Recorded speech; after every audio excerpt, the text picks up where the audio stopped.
What's up, guys? This is Coach Grant with First Down Training, and today we're essentially going to be breaking down the three types of throws that all quarterbacks need to master and get down. So we're going to be talking about a 1-ball, a 2-ball, and then a 3-ball, which is your deep ball. So a 1-ball is this first example here from Tom Brady. Then we're going to show a second example from Tom Brady throwing a touch pass. And then the 3-ball, like I said, is the deep ball. We're going to show an example of Patrick Mahomes. Now, every single quarterback, guys, has a different type of body, different body type, different genetic makeup. They all throw the ball a little bit differently, but there are some mechanical efficiencies that all the top passers have, and that's what you try to exemplify when you're throwing your 1-ball, 2-ball, and 3-ball. And there are obviously a little bit of differences between the three throws. So this first example here is Tom Brady throwing more of what's like a bullet pass, and the second example is the touch pass, and we'll get into that in a second. But most important key, guys, when you're trying to throw with velocity is you have to think about your throwing sequence. Your throwing sequence applies to literally all three types of throws, the 1-ball, the 2-ball, and the 3-ball. And your throwing sequence is broken down into 4 parts. You have your base, then you have your front stride, then you have your hips, and then you have the ball. And it has to be set up in that specific order. So your base, guys, Tom Brady is maybe a little bit wider than normal here, but he's a taller dude than most quarterbacks.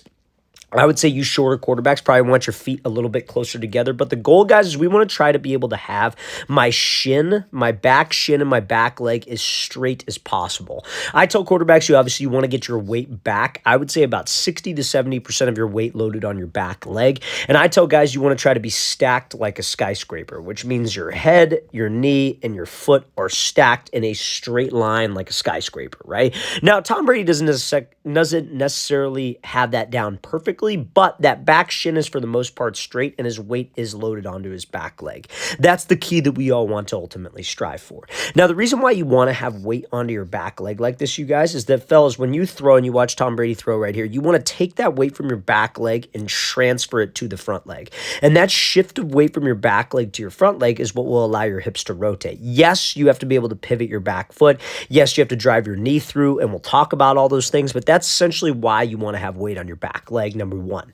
Number two, second reason you want to have weight on your back leg is because that will allow you to rotate your shoulders back. When throwing a 1-ball, we obviously have to throw with some velocity. And velocity comes from a concept called torque. Torque is something that all rotational athletes produce. And I think of it like quarterbacks, the way they rotate, the way their kinetic sequence goes is a lot like a baseball swing. A baseball swing, think about it. You're holding the baseball bat here. Pitcher throws you a pitch. You take a step to the pitcher. Then what do? You pivot off the back foot, like aka squish the back bug, and then your hip fires through, and what happens? The bat trails behind. The bat trailing behind and the speed of that whipping motion is torque, and that's how you get more bat speed. The ball goes further. Same thing as a quarterback. That's how we get more velocity, when your arm whips through. If you ever hear quarterback coaches talk about guys being like whippy or twitchy, that's what that essentially means. Now, how does that relate to weight being on your back leg? When your weight's loaded on your back leg, when you take a front stride, you don't want all of your weight to shift forward. You want to try to keep weight onto your back leg as your front foot gets down, because when your weight is loaded on your back side, that makes it easier for you to do something called dissociate, which means separate your upper body from your lower body. So your upper body is able to go this way when you keep weight on your back leg, aka look at what Tom Brady does. You see how he takes the football back, and again, it's not your perfect 90-degree angle. The ball's tilted downward a little bit, which is totally fine, but you see how his front shoulder closes back, and his hand is almost pushing the football back. So his shoulders are going in this direction as his foot is going in this direction, right? So now, that is only achieved by keeping weight on your back leg. You see how his knee doesn't turn as the front foot gets down. When that front foot gets down, he's still trying to keep that knee as straight as possible, maintaining weight on his back leg. So that allows him to rotate his shoulders back. Now what do? Front foot's anchored. Now we take that weight that we have on my back leg. I transfer it to the outside part of my quad. I'm thinking that I'm trying to pivot off of my back big toe, and that's what gets my hip to turn through. And if we could get my hip and my knee to be in this position here before my elbow and before the ball, that creates that whipping effect. And that's how we get more velocity on my 1-ball throw. So that's your throwing sequence, guys. Your base, your stride, then the hips, then the ball. Now, should that change when you throw at the touch ball or when you throw at the deep ball? No, but that's what we're going to be discussing with these next 2 throws here from Brady and from Patrick Mahomes. Now, before we get into that, though, you guys, if you're a quarterback and you're watching this, or even a wide receiver, and you would like to train with myself and my staff of coaches this offseason, we are going to be traveling out to 8 more cities across the entire country for 2-day-long QB and wide receiver training camp. So, guys, go to that very first link in the description below if you'd like some more information. Our next camp is going to be in Chicago, Illinois. That camp is completely sold out, just like the 7 camps that we had before that, or I think 7 camps, that might be it. Yeah, 7 camps before that. But then our next camp after that will be in Newark, New Jersey. Then we'll be coming out to Birmingham, Houston, Boston, Columbus, Boise, and Los Angeles. So guys, if you want some more information, you want to sign up, go to that very first link in the description below. It's where you can get all the information. That's where you could sign up. We limit spots for these camps. That's why our camps on this side of the column are completely sold out.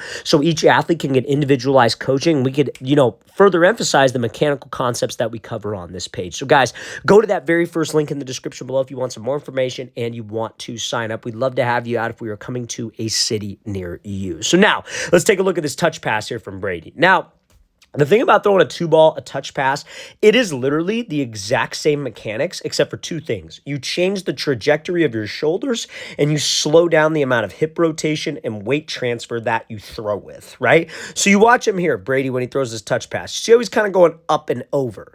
That's essentially what we want when we have to throw a 2-ball. What would be an example of a 2-ball, right? Like a 3-ball is like a deep post or like a deep fade. A 2-ball would be like a 10-yard corner route or maybe a slot fade, something where you got to drop it over a defender, but you don't want to throw it as far as you can. You have like a limited amount of space, right? So you want a slight tilt of your shoulders. You don't necessarily want to be on like a 45-degree angle, but you want a slight tilt of your front shoulder. But pay attention to everything else. Pay attention to his base. Where's his base? His head, his knee, his foot. He's in that stacked position where his weight is loaded back. Now, let's say his front foot gets down. He takes a stride with that front foot. What happens? Again, this one, I feel like on this rep, his knee's caving forward a little bit early, but still, when that foot makes initial contact with the grass, for the most part, that shin is staying straight, and he's trying to keep his knee out. He's not turning his knee in. And the reason why we don't want to do that, you guys, is that if your knee starts to turn in and your weight shifts to this front foot too quickly, like on the foot strike, all your weight goes forward, you're not able to dissociate. So your back foot kind of gets left behind your throwing shoulder, and your elbow and your shoulder end up going through before your back hip. Remember, we want my back hip and my back knee turning through where the elbow and the football are back there. Right? So when that foot gets down, we got to try to keep that knee as straight as possible, and we got to keep my weight back as long as possible. And that front shoulder has to rotate, that front shoulder has to close. Now, the hips obviously got to bring the shoulders through, but when you drive through with the hips, since you have that tilt of your shoulder, it's going to be on a higher trajectory, which is totally fine. That's how we want to throw the touch pass.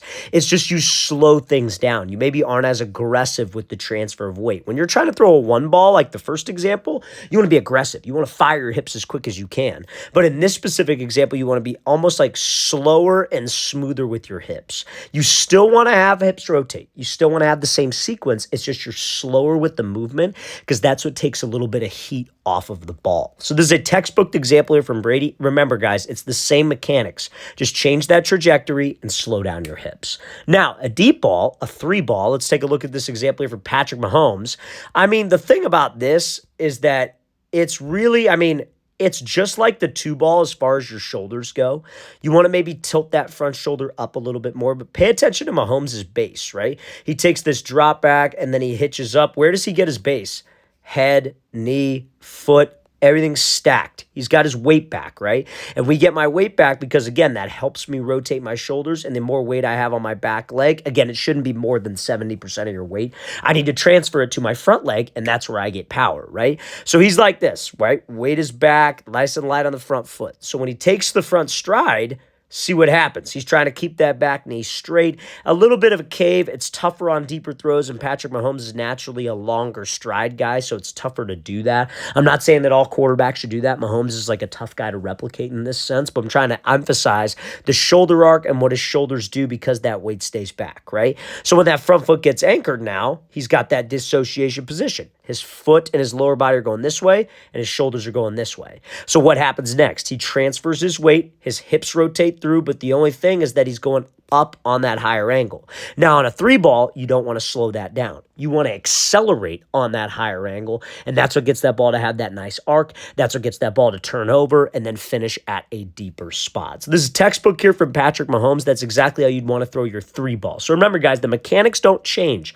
The level or the plane of the throw can change, and when you're throwing with touch, just slow down those hips a tad.